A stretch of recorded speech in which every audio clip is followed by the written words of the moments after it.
అందరికీ సప్త సముద్రాలు ఈదిన వాడు పిల్ల కాలువలో మునిగిపోవడం అంటే ఇదేనేమో.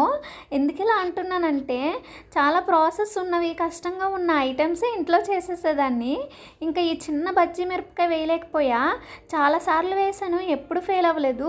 ఈవెన్ ఫస్ట్ టైం చేసినప్పుడు కూడా ఫెయిల్ అవ్వలేదు. ఇప్పుడు నేను చేసిన మిస్టేక్స్ చెప్తా, సరిగ్గా వినండి, లాస్ట్ వరకు చూడండి. పిండి సరిగ్గానే కలిపా, కానీ మిరపకాయలు కడుక్కున్న తర్వాత నీట్గా తుడుచుకోవాలి. ఇంకా అరకొరగా చేస్తే ఇలానే ఉంటుంది, సరిగ్గా తుడలేదనుకుంటా. పిండి అయితే ఆయిల్లో వేసాక వదిలేసింది. ఇంకొకటి ఏంటంటే పులుపు పెట్టాను కదా, చింతపండు సవగ్గా దొరికినట్టు మొత్తం పెట్టేశాను. తింటున్నప్పుడు పుల్ల పుల్లగా ఉన్నాయి.